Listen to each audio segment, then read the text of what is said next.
When you think of a predatory fish, what are the first few species that come to your mind? And what is it that makes those species so special? Today we are going to break down Northern Pike from one of the best guides in Ontario, and today you're going to find out how he does it and how to find big pike by sight. This is the Wet Fly Swing podcast, where I show you the best places to travel to for fly fishing, how to find the best resources and tools to prepare for that big trip, and what you can do to give back to the fish species we all love. How's it going? I'm Dave, host of the Wet Fly Swing podcast. I've been fly fishing since I was a little kid. I grew up around a little fly shop and have created one of the largest fly fishing podcasts in this country. I've also interviewed more of the greatest fly anglers and guides than just about anyone out there. Matt Martin, smooth river guide and an expert on targeting big northern pike by sight, is going to share all of his best secrets today. You're going to find out where to find the best bays and why you should be starting from the deep water and fishing in towards the shallow. We're going to get into that today. You're going to find out what the perfect strip is and when the fish will strike.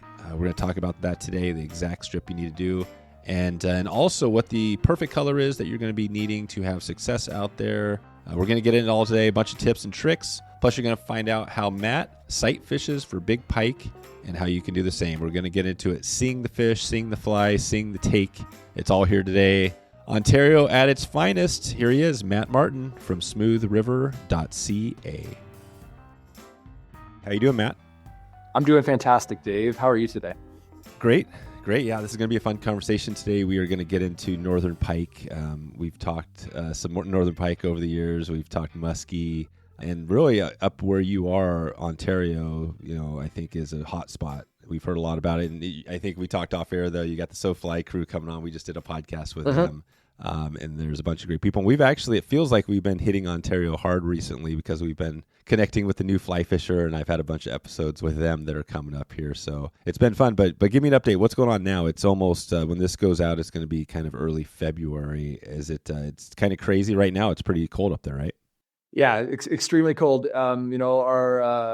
This year we've actually had our first, what feels like real winter in the last 5 years.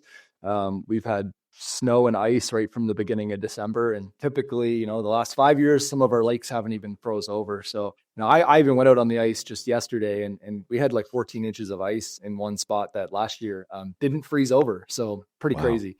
Yeah. So we're middle of winter right now. It's perfect time for me to be, getting all the prep done for the year, tying a lot of flies, going on podcasts like yours and hosting conversations with local fly fishing groups and just working on marketing and getting myself out there, pumping up trips for next year. And I'm seeing bookings roll in faster than ever, which is fantastic. So yeah, it's that prep time of year that I always look forward to.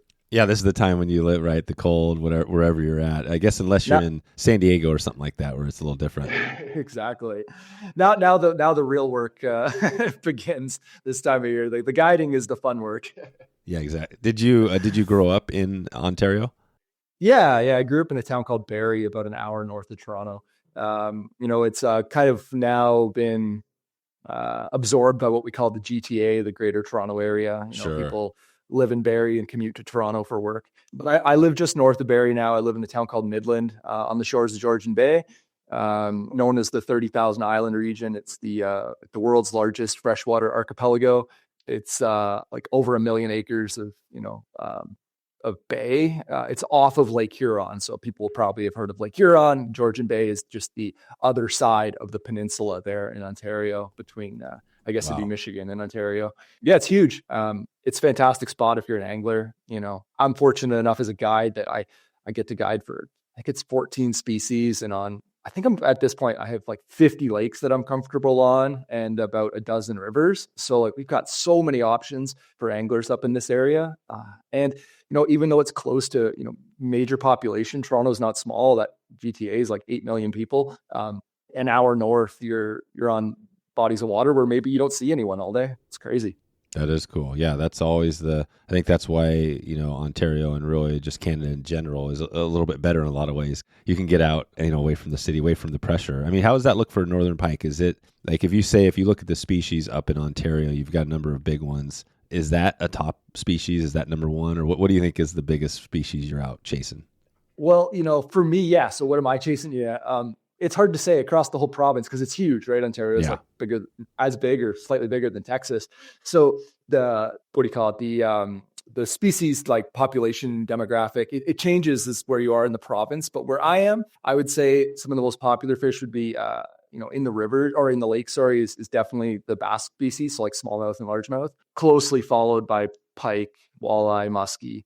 And then we also have a huge population of, inland, anadromous fish or patadromous fish like Chinook salmon, coho, and rainbows. But in the rivers, our anglers are really chasing, rainbows, or people call it, the Great Lakes steelhead. And then we do have some fantastic brown trout fishing on a couple different rivers here as well. So it's really diverse. But I think for me, May and most of June is pike time. And then again back into September. So I probably do if I do about 200 trips a year, probably about 40 of them or so are pike focused. And then a large percentage, probably 80 plus, are bass. And then the rest is steelhead and trout with some other cool stuff mixed in there as well. So pike are popular. Yep. You know what? You mentioned muskie, and I love muskie. I think they're a very addicting fish. Yeah, because of the pain. Is it more painful it's more painful to chase a muskie than a steelhead, right? Oh my gosh. You know what? Maybe steelhead on the swing is very similar. Just the fact that one opportunity a day might be your only shot. With muskie, it's the same, but the difference is like you might not even see one. You might not see one porpoise or swirl in a tail out. There just might be zero signs of life. But with all that pain comes massive highs when you get one. Even just seeing one. I've been fortunate enough to catch a lot of muskie on fly and conventional gear over my life, but I never get bored of it. Everyone's just so exciting. But the thing is with muskie is it is such a grind. If people book a muskie day with them, I highly recommend to book 2 or 3 if they're really dead set on catching a fish. Right. That's the way to do it. Yeah. Book multiple days. You want to find the optimal weather, optimal wind, moon phase, all that kind of stuff. But with pike, they're fly rodders fish. I take a lot of people out that are, long-term fly anglers, and they bring a friend along that maybe doesn't know how to double haul. And, we give them a spinning rod, and fly will, 90% of the time outfish spinning gear for spring. No kidding. It is so effective. And the numbers that we get up here are incredible. While we do still have shots at fish in that upper 30 to 40 inch range, we get insane numbers of fish in that, 30 to 34 inch range. An average day, I would say, has got to be, close to 30 interactions with pike. Whether they're hits or fish on or fish lost. With muskie, a good day seeing one. So these pike, they're a great way to dive into warm water fly fishing, but also just fishing for predator fish in general. Yeah, and that's always the question. It always seems like from somebody on the outside, and I'm hoping to get up and do more, fishing in your neck of the woods. But you got pike, you got muskie. It seems like pike would be the obvious choice. Like why is the muskie just because we like the pain and it's like how are they different? What is the biggest difference other than one's harder to catch? Yeah, that's the biggest thing is they're harder to catch because of their population is lower. They have a larger home range. Even in lakes that don't get much pressure. Like I cut my teeth guiding for muskie on Lake of the Woods in northwestern Ontario when I was in college. And that lake between there and another lake up there called Lac Seul or Eagle Lake, those lakes are absolutely full of muskie, but like a good day is still one in the boat, right? And they're as full as possible. Those lakes don't receive the pressure and those fish are still spread out. Pike, they seem to be a little bit more comfortable with competition, which is also a problem when pike get into lakes that are predominantly dominated by muskie. Pike can outvert or outcompete muskie and actually drive the population to be non-existent. We're seeing that on some of our inland bodies of water that never traditionally had pike, which since our lakes have been connected with like lock systems, pike have migrated into some of them. And the downfall is, we're seeing less muskie, but now we're also seeing the hybrids, the tiger muskie, which is kind of cool. So it's tough, but why are they different? Who knows? Yeah. Wow. So you're seeing tiger muskie, like just naturally they're spawning in the wild? Yeah. We don't stock them here. They're natural reproducing tigers. Oh, wow. We got 2 of them last year, which was cool. What do they look like? It's a straight mix between a muskie and a pike? And a northern. Yeah. So it's very similar, but think of the markings on a tiger trout, but on a muskie.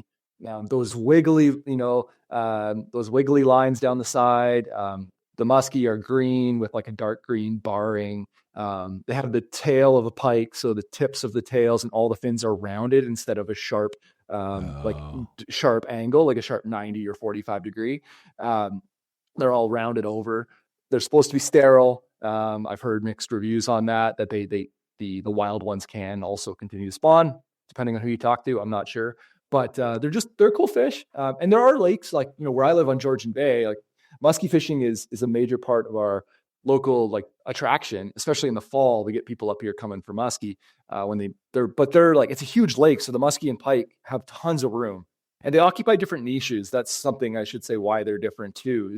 Is pike are, in the fly fishing world known as a warm water fish, but technically like they're cold water fish. My optimal temperature range in Fahrenheit for these fish is 50 to 60 degrees. So cold water. And that's when they're shallow. We're talking like 1 to 3 feet of water. As it gets warmer, they're going deep. Like we've caught pike out, lake trout fishing in the summer, like jigging in like 80, 90 feet of water. And you're not targeting them, but like they're down there. Muskie, those fish have a much larger temperature range. And in the summer, like the upper limit, I would say, to ethically target them is in that upper 70 degree window, and then shut it off once you get really close to 80 or above 80, like, leave them alone or go find colder water. The great thing about Ontario is a lot of our lakes and rivers don't break 80. So you can fish for them all summer. When I've got friends that guide down in the States and Virginia, that have to, cut off their season once June rolls around till end of September. They don't fish for muskie because water temps are too high. We've got a season here that opens up either 1st of June or the 3rd week in June and runs all the way till December. You can pretty much ethically target them anytime you're in that time range, which is cool. So those muskie will be right up in the shallow weeds all summer. The big mamas, those big females, they might be out. And depending on the lake and the forage base, out deep chasing whitefish and ciscos with the pike. But there are a large portion of those fish that do love to live up in the cattails, in the reeds, eating muskrats, eating ducklings, stuff like that. So they're really cool fish. But pike are definitely more user friendly for any angler. Like, I've caught lots of muskie on gear and on fly, but pike still get me so excited because you can go out pike fishing and have fun. Like, you're going to get awesome eats at the boat side. You're going to have explosive hard hits far out on a cast. They can get big. They can get 20 pounds or more. And you never know. Like, one thing I always try to tell my guests is a pike doesn't know if it's 28 inches or 40 inches. It's going to hit your fly so hard. And it's going to take your fly deep every time. It doesn't know how big it is or how small it is. It's just aggressive, and it's going to leave you having a great time. So I highly recommend pike for anybody that's looking to get into, like, if you love streamer fishing for brown trout, there's no way you're not going to love streamer fishing for pike. It's just so addicting. That's perfect. And you were mentioning a little bit on the timing. So if somebody was looking out to, book some time with you, you're saying it kind of starts in the spring, or what is the best time on this? Sure. Yeah. Spring is optimal. So I'm looking, most of our areas here that I guide open up on May 1st. We have very strict fishing seasons in Ontario, and a lot in Canada in general. Yeah. So we can't fish for them. Basically, our ice fishing season stops March 1st on Georgian Bay. It starts again on May 1st. And then May 1st until the end of March, I can fish for them. But that time of year where they're going to be most accessible to a fly angler is going to be May, and then maybe the first week or two of June if the temperatures stay low. And is that just because of the temperatures? Because eventually the summer it gets a little too warm and they go deeper?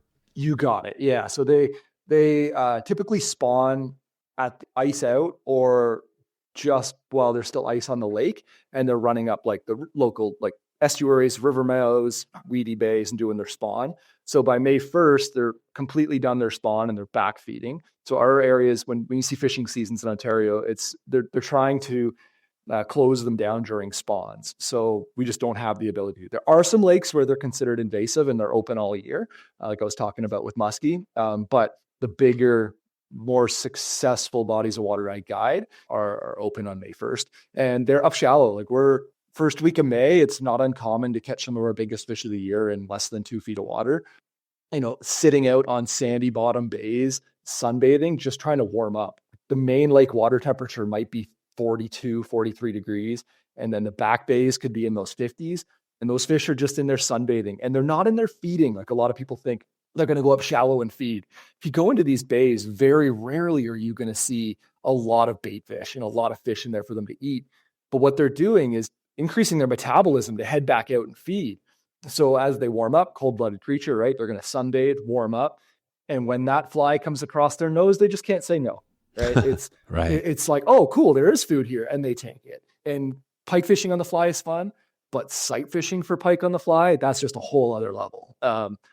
Seeing your fish, making your cast, watching them explode on it. It's wow. It just gets, I'm talking about it right now and I'm just like, can I fast forward through the next 2 months? Yeah. So that's going to be, so sight fishing is and that happens May, June. Yeah. And it's definitely May. And then as the month progresses through May and those water temperatures, there's a magic number I find, and that's 60 degrees. They move out of the shallows and they go into those first drop-offs and weed lines. So they might be in like 7 to 10 feet of water and holding right on the edges of those bays near, some main lake structure. So where like a rocky point comes out, and basically they're just sitting on those weed lines waiting for food. And it all comes down to where they're comfortable water temperature wise. So they're going to try to find that cold water where there's still food available. So they start moving out. That's when we start switching from, early spring in May, we're using floating lines, maybe intermediate lines. But by mid to end of May, we're already down to fishing type 3 lines, type 5 lines, just getting a little deeper and also increasing the size of our flies. A lot of people see pike flies and they think, oh, I got to use these, 10-inch flies with like wiggle tails and all these kind of cool stuff. While those do work in the early season, these fish are cold, metabolism is low. Also, the bait fish that are around are also slightly smaller as it's beginning of the year. Like the young perch might only be 3 or 4 inches long. So we're typically fishing flies that are 4 to 5 inches that first week. And every week we almost add like an inch as we go towards June. And then they get really hard on the fly once, early to mid June hits. They go out into 20 plus feet of water, and it's time to target other fish for me. Really, it's muskie opens, and I got like all the cool prehistoric fish like bowfin and gar that we do a huge season on, and then muskie and then bass opens, and it's just like it just continuously rolls until September. It's a free for all. Oh yeah, and then the fish come right back. The pike come right back up in September and do the same thing all over again. So it's super addictive. Wow. So in September, once the water's cool again, then they come back to the shallow for the same reason, just to warm up again. Yeah, kind of. Yeah, they'd be like in those late May spots, so weed lines near rocks, maybe not right up in 2 feet of water, but adjacent to spawning locations. And they'll spend their winter in those bays or close to those bays, feeding up for the spawn when they again spawn at ice out, when they're right up in the shallows, a foot of water or less. Wow. It's pretty cool. The great thing about Ontario, no matter when you come here, there's always some cool fish to fish for. And as you go further north in Ontario, like I take a week off every year to go on a fishing trip with my dad and one of my best friends. And we go pike fishing up in an area called Lake Nipigon, which is like Thunder Bay. Like it's way up there. Is that like an hour from the Georgian Bay? No, it's like, so from where I live, it's 14 hours north. Oh, way up there. Yeah, it's a drive, but it's on north end of Lake Superior. Okay. So way up there.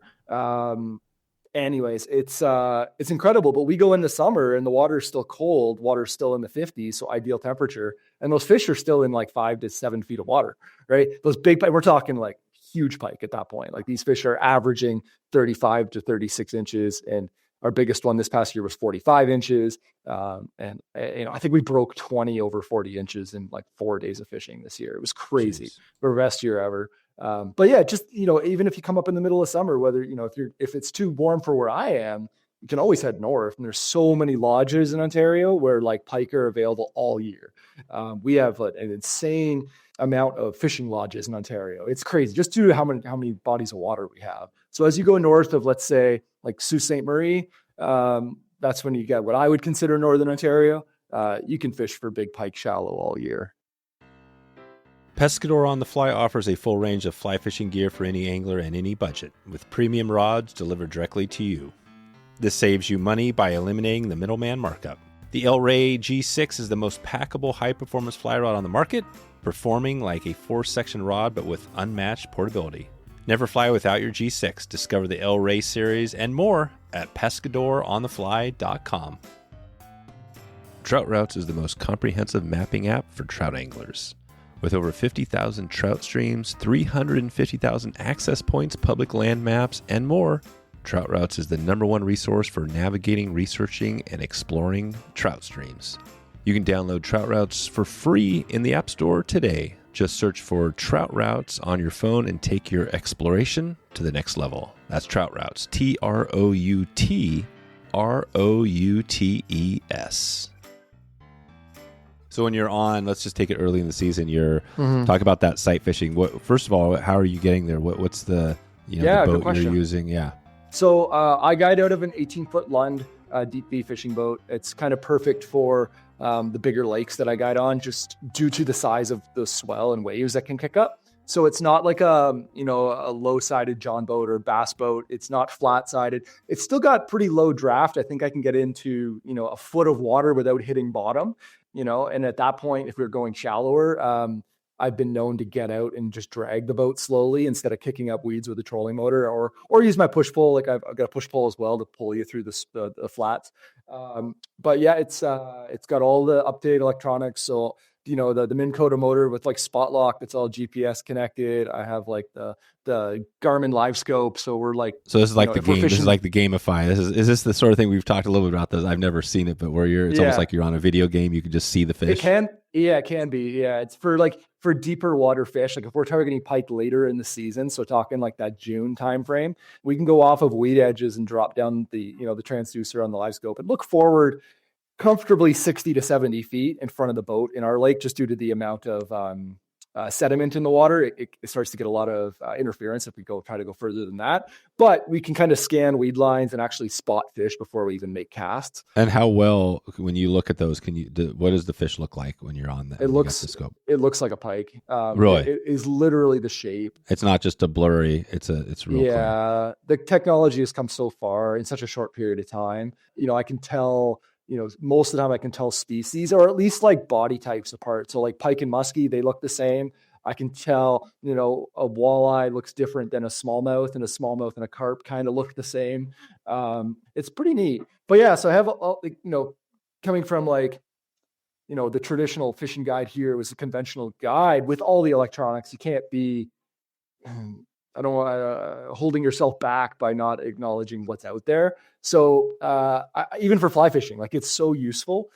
We've had, guide days for muskie where I've watched someone cast a Buford and I find it with the live scope and we're watching that fly from 60 feet away. And all of a sudden we see a muskie following it at 60 feet away. Like we can see it on the screen, and we've been able to turn those fish into biters before they even get back to the boat, just due to now being able to sight fish. And so you can see your fly as well. You can see your fly as well. Yeah, it's pretty wild.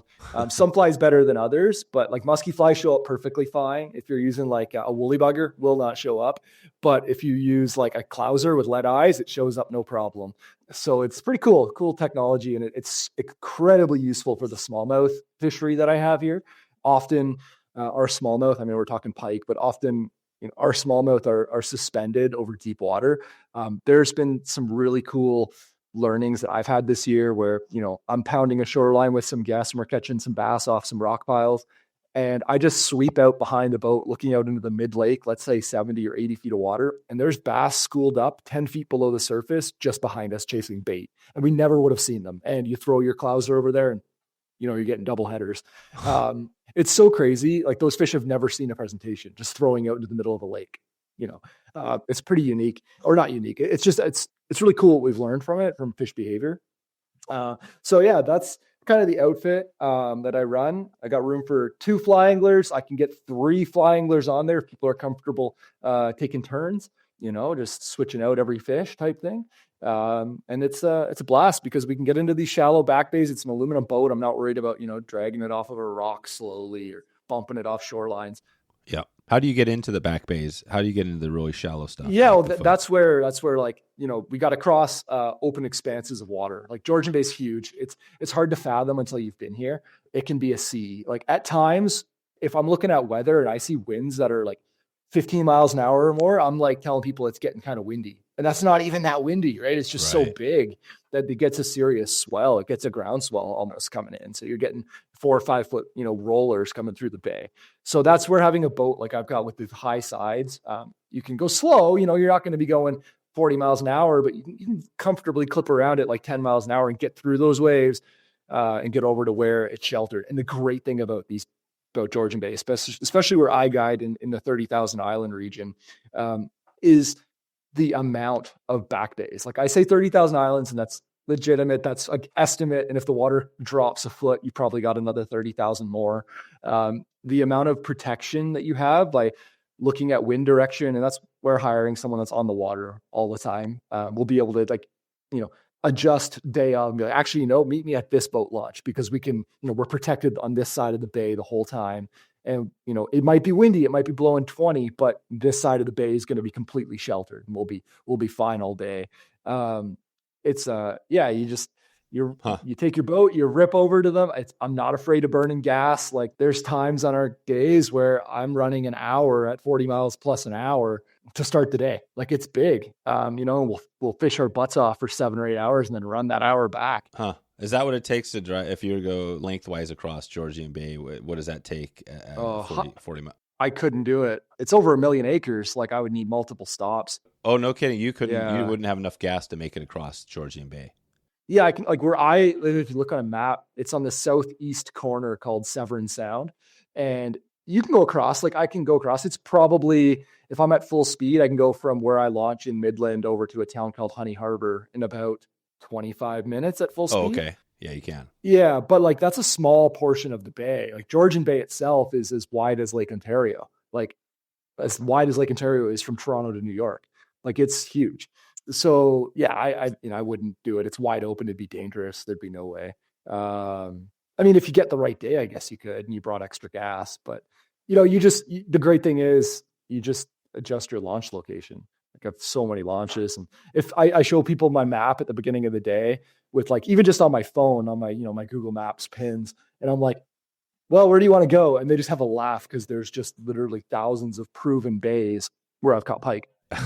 Can you go from Georgian Bay and in the boat cross out into Lake Huron and go over to Detroit? Sure, yeah. If you wanted to, you could. A lot of people do. We get a lot of people that come from the States, come up for the summer. Take their bigger sailboats or mini yachts and come up and spend time and just travel the whole Great Lakes network. Yeah, and then we even have something called the Trent Severn Waterway, which connects Georgian Bay to Lake Ontario. Oh, no kidding. Through inland ways and smaller lakes. And that takes a lot of people like 8 or 9 days to complete. It's pretty cool. A lot of our lakes are interconnected. They are like is Lake Michigan connected to Lake Huron? The Great Lakes are all connected. Yeah. Every one of them, right? They're basically one big river system, basically. Yeah. It all flows down to, Lake Ontario and out of the St. Lawrence, right? Yeah. So, it's a big system. So let's take it back to, a shallow bay. Mm-hmm. And you've got, it's in May. Talk about that. So you got the boat pulled in there. Maybe describe what it looks like to, how are you getting into these fish? Sure. Is it easy? Is it hard? What's that look like? Sure. Yeah. So if we're going to start right from the kind of the beginning, you're saying like getting into these bays, it all starts with a bit of prep, right? So you're going to want to utilize the tools that are available to you. And in today's world, not only do we have, bathymetric charts, like paper maps that you can use to find these bays, you also have it right in the palm of your hand, right? With like Google Maps. I mentioned that earlier. It's one of my biggest tools for locating new spring pike spots. This time of year, I'm just cruising maps and I'm just dropping potential waypoints just to check out in the spring. What I'm looking for is either one of two bays. One, if it's a regular year where it's really cold winter and we've got lots of water in the spring, I'm looking for those big bays. They might be 100 acres, right? They're huge.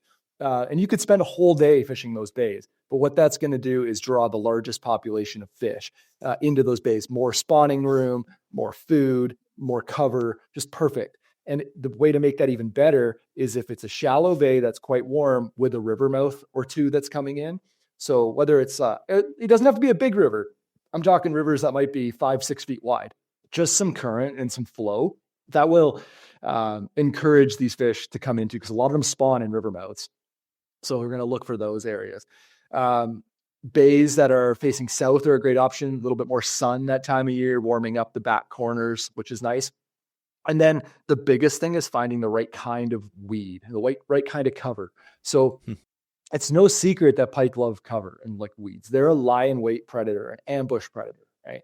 They don't particularly like swimming open expanses of water and looking for schooling bait fish. They want to sit next to some logs or into a weed bed and wait for an injured bait fish to swim over their head and attack. So pike and muskie are the fastest freshwater fish on the strike in the world, which is crazy. But it's for a short period of time. It's only for like, I can't remember the exact, it's insane amount of speed, but it's for like a meter or two, right? Like it's just explosive energy where they come up from underneath and inhale.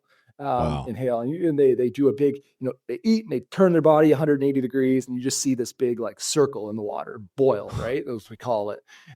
So they live in and they're waiting to attack from the bottom. And that's really important in your fly line selection and your fly selection. You do not want to fish underneath these fish. With like smallmouth, you're dragging crayfish off the rocks, you're dragging goby flies off the rocks because they're down there picking apart the bottom. Pike are, if you look at them, the way their eyes are oriented, similar to a trout, they're on that upper portion of their head and they're looking up, just like you wouldn't, Euro nymph underneath fish. You want to get above them. Same thing with pike. Keep those flies above them, 2, 3, 4 feet above them. They're going to close that distance in no time. So we're looking for those big bays. A lot of people, and myself even probably 10 years ago, I was so attracted to those back sections of the bays right away at the early season. Like, oh, that's the warmest water. That's where they're going to be. And you know what? Probably 80 to 90% of the fish will be there, but the average size will be quite a bit smaller. Those will a lot of the time on opening day, if you go right into the back, you're probably going to have those 20, 30 fish days or more, but a lot of them might be 24 to 30 inches or less. Like they're those male fish that are left over, that are hungry. There's the odd big one up in there still, but don't ignore the mouths of the bays. Find that first drop off and fish your way from the mouth to the back. Don't start at the back and work your way to the mouth, which is what I used to do. I find if I want to get into bigger fish, like it depends on my guest. Like if they're stoked on just catching a lot of fish, we're going to go right into those back corners and we're just going to fish, 3-4 feet of water with unweighted flies, and maybe a intermediate line, and just catch a lot of fish. But if people are like, yeah, I've caught pike, I really enjoy pike, but I really want to try to catch my first 40 incher, we're going to be fishing that deeper water, not super deep, 7 to 10 feet. And we're going to fish type 3 lines, type 5 lines, just to get the fly down a little bit. And the fly still might only be 2 or 3 feet below the surface. One of my, I don't want to say it's a rule, but it's kind of my goal, is in the spring, I always want to see the fly. I want to see that fly coming back to the boat. You don't want to be dredging bottom, like I said. So if we can keep that fly 2 to 3 feet below the surface and the water here is really clear, and use a fly that you can see. So that's really important too. I don't use a lot of natural tones. I use a lot of whites and yellows, or funny enough, bright pink. Flies that I can see, it seems to work better. It's almost like it looks a little different. And one thing you always have to remember in fly design, especially for pike and muskie, when you're fishing above their heads, every fish, every bait fish or predator fish even in our area has a white belly. So using something that's a light colored fly, it's above their heads. They don't see the back of it. They don't care. My best fly last year was a 5-inch white polar changer, all white, made with polar fiber and chocolates filler flash. Really easy fly to see, and it absolutely crushed. And it's just white. There's no bait fish here that's completely white. But the great thing is with a white belly or a white fly, it could be a perch, it could be a baby pike, it could be a smelt, it could be a Cisco, It could be a bass. And the pike just see movement, and it comes down to the strip as well. So, we're starting on the outside. We've got the fly, we've got the right line. We're working our way back. What's really important is how you strip your fly. I think that's really what I work on the most throughout the day, is how to show the fish the fly properly. And I would say 90% of our fish come on the pods. They don't come on the actual strip. Very rarely you're mid-strip and you get a strike. It's, whether we're sight fishing for these fish or we're in deeper water and we can see our fly, we're looking for the strike. Like we're going to see the strike every time, which is so addictive. Every time you see a swirl, every time you see a flash, it's awesome. Jeez. We're We're going to be stripping with, like, depending on the fly, if it's a game changer, shorter, more quick strips that have like a half-second pause between strips. And that fly, it'll give it that 1 second to just kind of hang up and kind of just start to sink a little bit, looking like that injured bait fish. If we're using a fly like a yard sail, which is another one of my best flies for pike, it's going to be a bit of a longer strip, but with like a strip to a kick. You'll have that last 3 or 4 inches of your strip be like a harder, quicker kick, and that'll cause the fly to walk left and right. And that fly design, a lot of pike flies have like large heads, same with musky flies, to push a lot of water, but to cause the fly to kick out left and right and look more like an injured bait fish instead of just coming straight through the water. These fish are really dialed into hitting injured bait fish. They're not looking for a hard meal. They don't want to chase something down. They want to like pounce on something that's barely getting by. In fact, my flies do better after they've caught about 100 pike. You know, they start getting shredded. How do you make that original fly? How do you make it look? Are you tying it to make it look wounded and the way you strip, or how do you make it look wounded? It's definitely, it's a combination, right? So like those large heads that push a lot of water. And then the strip where you have those like, well, depending on the fly design, right, it really comes down to like a game changer, like a more rapid 1 foot strip seems to work better, but with like a half-second pause between strips. And 90% of the fish will come on that half-second pause. The great thing about it is they eat flies really well. So pike or muskie, even bass to a degree are like suction feeders. So like they come up behind something or beside it and open their mouth. And that rapid opening of the mouth creates negative pressure and pulls the fly or lure into their face. The benefit of a fly is it's so supple, right? It's neutrally buoyant. Most of the time I don't use weighted flies because we use a weighted line to get them down. And when they open their mouth, that fly just goes way back. Like it's very positive eats most of the time you hook up. The big thing is though, is to ensure that the great thing about that stripping technique is everything's a strip set. So if you try to coax yourself into reducing trout sets, which is definitely something you want to do. If you make your strip hard enough that every strip to action your fly is also powerful enough to set the hook. So it doesn't have to be like long to do a strip set. It just has to be fast and sharp. So and then that pause is when they'll eat, and then you'll just go into another strip instinctively thinking you're moving your fly and you've got a fish on. The big thing with that though, is because they take the fly so well, and pike come in all sizes, right? Muskie, they do as well, but they seem to start at like 30 inches or bigger, like 35 and go up. Pike can be like, 20 inches and taking a 6 or 7 inch fly. Like and while that's fun, it is also, you've got to be ready to remove hooks that are deep. Like they'll take an 8-inch fly, a 20-inch fish down the throat. So the biggest thing with pike flies is typically I don't run tandem hooks. I just run one hook in the head. If I miss a few fish a day because of it, it's totally worth it. And then a lot of the time we run barbless because it's easier to remove them. And like we talked about Lake Nipigon briefly, it's entirely a barbless hook fishery, single hook. And like we're targeting these large pike and we don't miss them. Like we might lose a couple of fish a week because of barbs, but that's probably more because of a bad hook set, right? Like that's really bad hook set and low pressure. That's really what it comes down to. Barbs, don't hook the fish, they hold the fish when you make a mistake, right? So exactly. Keep them tight and you're good to go.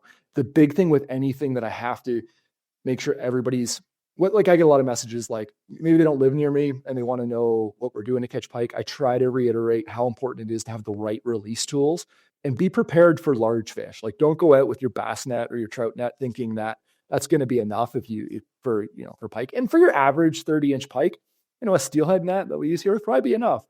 But there are possibilities that you hook into 40+ inch fish and you want to have a net that's big enough to hold that fish comfortably in the water, right? These are big fish.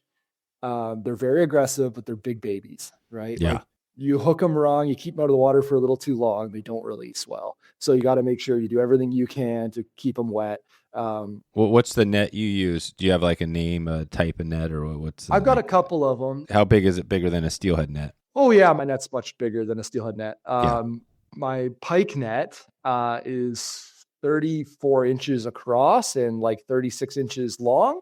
And the bag depth, like my 4-year-old can stand in it and it's like way over his head, right? Like it's a deep big bag so that when you net them, you can leave them in the water, right? Because you're in a boat. Keep in mind, like you're not in a river where you're just going to put the net between your legs and keep them wet. The frame of the net's going to go on the gunnel and the fish is going to sit in the water while you take the hook out. Yeah. So, and then my muskie net's bigger than that. It's one I have from Freybill. It's called the Big Kahuna. I think it's like 38 inches long or 40 inches long. Like it's just huge. But that's because these fish can get over 50 inches, right? You want to make sure you're ready to go with the big fish. But the bag, and then you have to have the right tools. So in my boat, I have 3 sets of tools because things go wrong. I have 3 sets of jaw spreaders, 3 sets of cutters, whether they're side cutters or bolt cutters, and then 3 pairs of pliers at a minimum.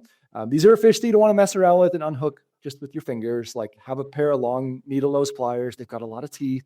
You know, you want to make sure you're avoiding injury to yourself as much as possible. You know, I've got lots of scars on my hands and from pike and muskie, and while I wear them with a badge of honor, I do try to reduce the amount of injuries I get. They can get kind of nasty quick. So jaw spreaders are a big important tool because I mentioned how deep they can take the flies.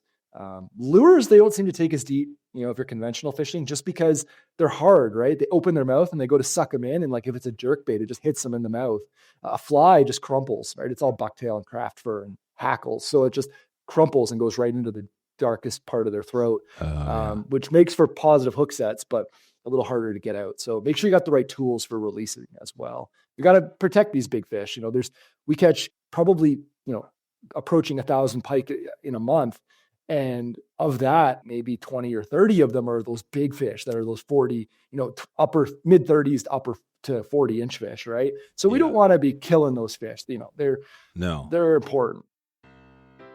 Trout Routes is the most comprehensive mapping app for trout anglers. With over 50,000 trout streams, 350,000 access points, public land maps, and more, Trout Routes is the #1 resource for navigating, researching, and exploring trout streams, and it deserves a place in every angler's toolkit. I was in New York fishing recently. My first time in New York fishing, I had the Trout Routes app, and I was able to check out and access public access points through the maze of private property on the rivers we were fishing. And after I got into the stream and was fishing down through a run, I wasn't quite sure. I saw a house down below. I wasn't quite sure where the property lines ended, but given that I had Trout Routes, I was confident where I was fishing, and I was able to assure that I wasn't trespassing. You will be fully prepared with offline maps. You can get driving directions to points of interest, drop pins, add your notes in the app, all while keeping all of your data private to your account only. You can visit troutroutes.com right now to learn more and download the Trout Routes app for free in the App Store today. That's Trout Routes, TROUTROUTES. Start exploring today. How old are those fish, the bigger 30, 40-inch pike? What I've heard from doing a little bit of research myself is they can, you know, in the wild reach ages of like 20 to 25 years old. So quite old, you know, similar in age to what our smallmouth can get, even older. Smallmouth can get a little bit older, but they're not like a trout that, you know, an old brown trout is like 8-9 years old, right? They live a long time, you know, and it's, you want to get, you know, do best by them. And don't get me wrong, like people fish for pike because they also taste good. So like there's a lot of catch and keep. And if you're ethical around there's no shortage of pike here. Like we've got a great pike fishery. And if you're catching fish in that like 27-inch range, they're fantastic eating. Like I'm not going to, you know, very rarely do we talk about that in fly fishing, but they are fantastic eating. Just make sure you're not taking home those big mamas, like the big females that are 40 inches. Those are fish you want to see go back. Yeah. Well, what's your limit? What would be the best if you're going to take a pike? What would be the best length? The very few people that want to take one with me, I try to limit. The maximum is like 28 to 30 inches. That's as big as we're going to go. My lake, so Georgian Bay, there's a limit. I don't ever keep a limit, so I've got to bear with me here while I try to remember it. It's right. I think it's 1 over 27 inches and 3 under. I think that's the rule. I think you're allowed 4, but 3 of them have to be less than 27 inches and 1 of them can be bigger. I think or it's like 0 between 27 and 35. Something like that. Yeah. There's 0 between 27 and 35. You're allowed to have 1 over 35 and 3 under, or 4 under fish, 4 fish under 27 inches. Gotcha. I never keep a limit. If people want to keep one, the rule with it is it's got to be injured. Like it's got to be bleeding. We're not keeping a healthy fish that we're going to be able to release. I think last year we kept 4 fish. And I mean, I guided for them like 40 times. So it's like, okay, that one's really bleeding. Like it's not going to live. Let's, you know, have you ever eaten pike? I'll show you how to clean it. Right. Right. Wow. So that's it. And you mentioned the bay. So going back to that a little bit on the bay. So you just you could go to Google Map and just look at an inlet. Like what do the bays look like on Google Maps? What are you looking for? Yeah. Great question. So you're looking for, especially on Georgian Bay, the water is so clear that you can actually see under the water quite a bit just with satellite imagery. So you're just looking for those bays that are, you know, large bays with a river flowing in, adjacent to deep water. You know, maybe there's 70, 80 feet of water close by. And that's going to be kind of their home range. Like they'll spend the summers out in that deep water, move back up into the shallows. Combine that with if you want to get the most up to date, like detailed bathymetric charts, you can download I think it's the Garmin Active Captain or the Navionics system on your phone, and you can actually overlay the data. So like you can look at both when it's on your computer or whatever, and you can see a depth chart while looking at an aerial image. And you're going to want to look for bays that have a large, if you get put it this way, if you get a summer image of that bay, which is hard to do, sometimes you get stuck with winter images and it's frozen and you can't really see. But if you get a summer image, you should be able to see a large amount of like pencil reeds or wild rice that grows out into the bay. And in May, that stuff's not there. It's just emergent grass, but that's where they spawn. So like you want to try to find those. I'm looking at one, and just to look, I'm looking at Georgian Bay, and on the north side, there's this one called Bullhead Bay. And looks like there's a little creek coming in, a little bay. That would be one example. Yeah, totally. Yeah, exactly. You can look at any of those bays. And if you look closer to the town of Midland, like Midland, Ontario, and look over to like Sturgeon Bay, for instance, by Wabashine, it's a huge bay. It's like 100 acres and it's like 5 to 7 feet deep, the whole bay. And that's what we're looking for. And we're looking for like that. There's a very specific weed we often call cabbage weed. It's broad-leafed. It grows sparse. Like that's important too for big fish. Like we don't want to have such dense weed that those big fish can't move around comfortably. If you get into the thick stuff, often hydrilla is a common weed, like coontail is the common name, or you get into there's a bunch of invasive weeds too that we're currently dealing with here. It gets so thick that small pike, those 20 to 30 inch fish can still totally, move around in it. But those big fish like to be able to hide and move freely and attack. And cabbage is going to be your best friend. So it often grows sparse, like maybe one weed every 10 feet, or in clumps where there might be a dense clump of cabbage and then nothing else around it. And those pike will just sit on those edges and wait. And if you come up with me, like, I'll be able to point it out and show you what you're looking for. But the one that we always look for, often nicknamed tobacco cabbage, it looks like tobacco leaf. It's big, broad. It's kind of browny red, and it grows in dense clumps. And that's like spring big fish territory. Like you can find those clumps, fish around them. It comes up pretty early here because we're pretty far south, right? Like people think of Canada as north, but like just north of Toronto, we're south of a lot of the states, right? Like we're the peninsula comes way down in Ontario, and we're quite a bit further south. I think actually I don't know exactly where we'd be level with, but we're like Michigan, like southern Michigan kind of level. Yeah, you're level with exactly. You got your Michigan, Vermont. Yes. Yeah. You're below. Like I look upper across states. You're below Montana. You're lower than Montana, right? Oh yeah, definitely. North Dakota and Montana, we're lower than that. Yeah. But yeah, it's quite quite pleasant temperature wise. And you come here in the spring, it's warm. Come here in May, like it's unless you're getting rain, you're often fishing in just like long sleeves. Like it's not cold. Maybe when we're ripping the boat around at 35 or 40 miles an hour, you might want to put on a jacket. But other than that, it's very enjoyable fishing and full of action. That's the one thing I can. I reiterate to people is I started out as a trout guide in the area, and I quickly learned that Ontario is not the most optimal trout fishing destination. Like we have great trout fishing, but it's not Montana, right? It's not. No, and there's not Montana, right? For me, there's like two rivers that I feel let's say an ethical responsibility to guide. There's a lot of other rivers that hold trout, but they're so small that I would hate to like blow them up. And like I would hate to be that guy. So there's a couple bigger rivers like the Grand River. I think you just had a show with Rob Heel. You were probably talking about the Grand. Yeah. The Upper Credit River, awesome rivers for browns, but it's busy. So you get out there and you're always behind someone, and there's another guide working. There's a lot of fly fishing guides in Ontario, but you're trying to give each other space. When I'm up here on the Georgian Bay, like I come up to the parking lot at 7 a.m. and if there's 4 or 5 other trailers, I'm not worried because the bay is huge. It's no big deal. And nobody's fly fishing. Like it's still so common. And when we're out there targeting bass or pike or gar or bowfin, and you hear people in other boats, because people always forget how well sound carries on water. They're like, are they fly fishing? Like, don't they know there's no trout here? Like they don't even consider that, we're probably doing better pike fishing on fly than they are conventionally. Man, this is amazing. I'm just looking at the map. It's interesting because the border between Canada and the U.S., it goes right through all the lakes, like right through the middle. Pretty much every lake is split by the countries, right? So on the Great Lakes. Yeah. on the Great Lakes. Yeah. Yeah. There's pretty much an even split. I think you guys have more because of Lake Michigan. Because of Michigan. Yeah, it's all on you. Do you know that history at all? This is going back to the history books. Are you a history buff? No. Yeah. I mean, a little bit, but I don't know that history. There's probably something to do with the War of 1812 and how Canada beat you guys. And is that what happened in 1812? Yeah, I love to throw that one. I don't remember. Yeah, I didn't cover much of that. I don't remember that in history, but yeah. War of 1812. Yeah, it was all over like the Brits versus I guess the Americans, and that's where like it separated. I think a lot of the lines were drawn. Oh, right. So that was it. Yeah, we'll get I'll have to find a video, throw in the show notes on the War of 1812. This is good. I love to throw that one back to my American guests. Talk about it's the only war you guys ever lost. Right. There you go. That's amazing.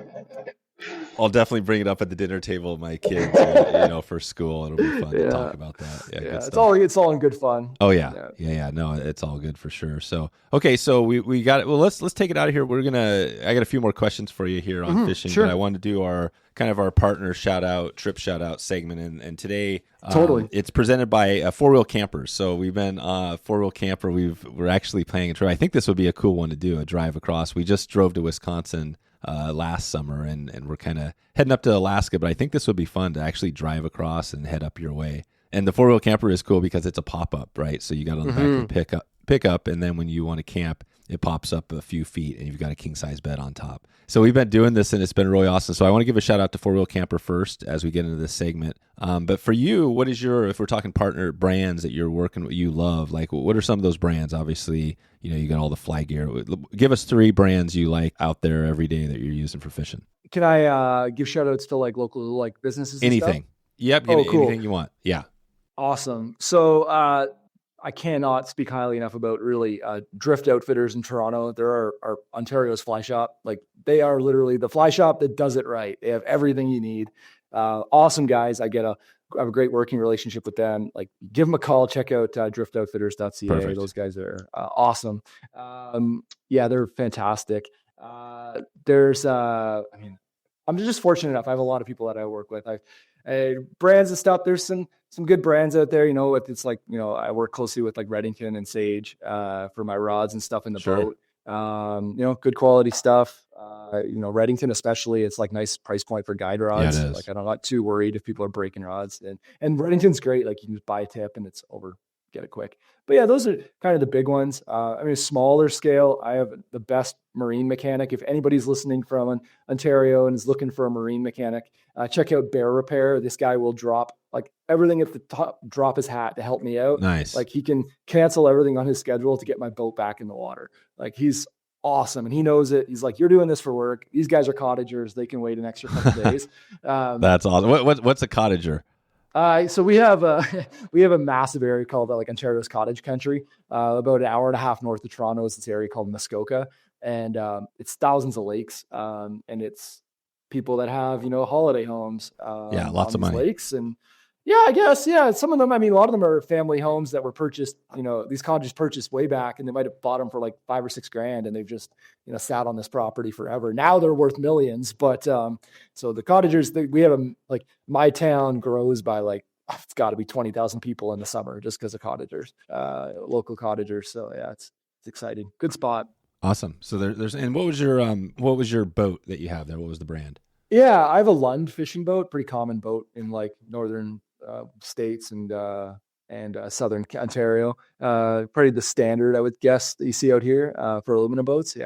18-foot Lund Classic. Yeah. And do you see? I'm sure you see different types of boats. Like, do you see everything? Oh, for sure. See people in like paddle boards, all sorts of crazy stuff out there. Oh yeah, for sure. It's a popular spot. So from paddle boards to the ever dreaded wake boat and sea-doos. Oh right, yeah, you guys get that too. Oh yeah, don't we ever? But the lake's big enough for wake boats, so it's not too big a deal. And then a lot of it is if you come up here, you're gonna see a lot of that, semi-pro, Bass Pro kind of mentality running the as people like to call them, the glitter rockets. Oh right, are you gonna see some stuff with lots of sponsors on the side of the boat and all that? Oh yeah, these like 21-foot boats with 350 horsepower on them that are going, 80 miles an hour to go catch bass. It's pretty wild. And that's just me being jealous. Sure. Right. Yeah. That's Yeah. good. Okay, so you got everything there. What about, hmm let's just take it back to on the water. Give us a few tips. So again, somebody's thinking about going Northern Pike. Maybe they're calling you. Maybe they're just Sure. new Yeah. and they're going up there. What are a few things you're telling them to have success? Maybe to find, let's talk finding some of those bigger Northern Pikes. Um, find the shallow bays and then start deep and work your way in. Carry multiple lines. So I typically fish 8 or 10 weight rods, 8 to 10 weights, so 8, 9, 10s. But more importantly, have line sinking rates. So have a floating, have an intermediate, and if you had to have three, have a type 5. Um, if you can throw a type 3 in there as well, it's also a great line. Make sure that you have good bite wire. These fish have teeth. Incorporate a 12-inch section of 20-pound, 25-pound bite wire into your leader. If you're fishing sinking lines, fish a short leader, no longer than 4 feet, including your bite wire. So 3 feet of fluoro or mono, 1 foot of leader. That's all you need. Just like kind of like swinging for steelhead. You let the sinking line get you down, and get it down because there's no weight on my flies, so get them down that way. Yeah. Is there a pike line? Is there a pike fly line? Oh, there's specific? so many. Lots of There's them. so many. Yeah, a lot of brands have predator lines. I like a couple. I mean, the Rio predator lines are cool. The scientific angler lines are awesome. Like they're super durable. I've had some of them for like 2 guide seasons. Like that's incredible. Like you're getting 100+ days on a line and it's still holding strong. Yeah, the Titan taper, I think they call it. They're like triple density sinking line, intermediate running line, type 3, head, and then like a type 5 tip. So it's kind of cool. Maintains contact throughout the strip. Yeah, that's a good one. And then just cover water, like find the right structure and just have faith. Like pike are around. If you find a bay with a creek coming in, good green live weeds, and you're fishing from the outside in, you're going to find them. The biggest thing is just have patience. I've got, like I said, thousands of spots on this bay or in the area. Probably you look at my map, it's stupid. People think I'm bragging, but it's real. It's kind of hard to read the map with how many pins I have. Yeah. But of all those pins, there's probably like 30 or 40 that are like really, really good, that are always producing fish. And that just takes time. Fished Georgian Bay for over 20 years, that I've kind of broken it down and full time for 5. Why are you doing you mentioned the deep to shallow? Why start in the deep water and head to the shallow? Why is that the better way? Often the biggest fish will be already post spawn and pushed out. A lot of those big females will come up, spawn for their day and leave. And then the males will be recuperating up in the shallows. Like spawning for pike and muskie is pretty nasty. Like you'll catch fish in the spring that are all cut up and torn up from spawning, like males grabbing each other. Similar if you watch like salmon run a river and how they'll like males will fight, right? Yeah, biting each other. Is that how it works on the spawn? Is it just like salmon where you got the one male pairing up with one female, or they're fighting over that female? They're like orgy kind of style. Like yeah, right. They've got like 5 to 6 males swimming with one female. Are they digging reds? Are they digging a depression? No, they're like often called a broadcast spawner. So they just spray and pray, Right. Sticks to the weeds. You'll catch weeds and you'll see pike eggs on them, pike or muskie eggs. Like they're like stuck to the weeds. And yeah, and they just swim along the back bays and you'll see their fins out of the water and like they're just up there doing their thing. And then the males are constantly fighting each other, jockeying for position, right? Getting closer to the female. Like a big male pike's 30 inches, a big female's like mid 40s. So it's obvious which one's the female, like you can tell. Those females finish their spawn, they do their thing, and then they dip out. They're like, let me get out of here. So they're usually at the mouth of those bays. Like they don't want to go too far away because the food's often back there. So start at the mouth of the bays, work your way in, make sure you're eliminating those big fish. Because if you drive your boat over them, you might spook them, right? Right. It's kind of like fishing a river, like fish from your feet to the far side. Just make sure especially on a really good spot. And then you'll find your spots on your spot where like some of these bays I fish, like I said, are 100 acres. There might only be a, I don't know, quarter-mile shoreline that I fish because I know that's the best spot. That's the icing on the cake right there. So, but that's just from trial and error. Yeah. And then just have fun. Perfect. So what would be, so before we get out of here, just want to check, do you have any other, takeaways from today? We talked about a lot on pike. Anything we missed? Anything you want to leave people with as we get out of here? Yeah, I mean, Ontario is a short drive for anybody in the Northeast U.S. or a short flight from anywhere in North America. To be honest, like you can get on a flight at any major airport flies into Toronto.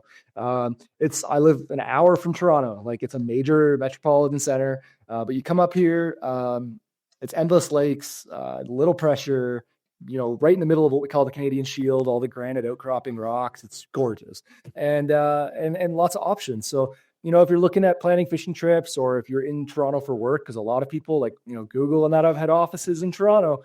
And I have a lot of people that come up on corporate work and they take a weekend or they take a day during that week to come out fishing. Just, send me a message. Every time of year, like we start guiding in March and we don't stop till January pretty much. There's always something to fish for nearby, whether that's trout or steelhead or gar or bowfin, bass, muskie, pike. There's so much cool stuff. And I take a different approach. Like most of the guides you're going to reach out to in Ontario, I'd say 90+% of them are going to be conventional focused. So if you're a fly guy and you actually want to go fly fishing with a guy who fly fishes, hit me up. I've got all the gear. Don't even bring your rods if you don't want to. I've got all the rods rigged up, ready to go. Got all the waders and boots. We're rigged. We're ready to just kind of show up, and I can make a memorable day for you during your work week or your fishing vacation. And Ontario is an awesome place to visit. So check it out. It is. Yeah, Toronto is obviously a huge city. What's the next biggest city in Canada? Do you know, behind Toronto? Either Vancouver or Montreal. Or Montreal. Oh, right, Montreal. Yeah, Vancouver or Montreal, one of the two. Yeah, Montreal's like a 6-hour drive, 5-hour drive. Oh, okay. Yeah. Vancouver, obviously, on the other side. But like, it's just like this, the GTA is just massive. Like it takes you 2 hours to drive across Toronto. It's got the world's largest highway, if you can believe it, in Toronto, like widest. It's stupid. Oh, really? I think it's like 22 lanes. No kidding. Total, like 11 in each direction, and it's backed up every day. It's horrible design. It's so busy. But you know what? Land in Toronto, get out of Toronto, like literally 30 minutes, less than that, 20 minutes north, and it's like chill. Yeah. Right. Well, if I was going there, which hopefully I will soon, it would be kind of cool to hang out, for a little bit, to obviously get out. But if you haven't been to Toronto, you know what I mean? Oh, it's a cool city. Yeah. Yeah. Stop by, stop by Drift Outfitters in downtown. Tell them you're going out with me. They'll make sure to hook you up with anything you might need. Here's a question for you. This is totally random. I love the random segment question, but so do you guys have, I'm guessing because it's up there, is the homelessness something you see around Toronto at all? I'm curious because out where we live, we have a major issue with it. Yeah, it's sad. We sure do. Yeah, you do. Okay. Yeah, it's even in the town I live in, right? It's not a big city. It's 20,000 people, and like you go down to downtown, you're gonna find it. It's unfortunate. I mean, the so many reasons, but the worldwide economy and stuff right now is not doing so hot. Right. And it's has not forgotten about Canada. So there's a lot of people that are hurting, and it's sad, but it's definitely a thing. No, it is kind of crazy with everything, in the world going on. I mean, I just didn't even realize it. My brother was telling me about it, but like the fires in Southern California, right? There's crazy, you know what I mean? It's like, whoa, what the heck? But I guess there's always something. 14,000 people displaced. Totally. Yeah. There's always something going on, you know what I mean? Whether it's big, like the COVID or whatever, but I think that's where fly fishing and fishing in general comes in, right? I was just going to say that, like, a great way for anybody that's taken out for the first time, fly fishing or fishing in general. Like it's one of those activities that they finally awaken to, that like, holy crap, I can find peace and solace and forget about the stress of my life. And, nothing else matters when you're throwing a fly at a 40-inch pike in the shallows, right? Like you're really focused, you're dialed in, you don't even care what's going on in your emails or your phone calls. Turn off your phone, don't get service. I can take you to spots where there's no cell service, Nice. It's it's the best.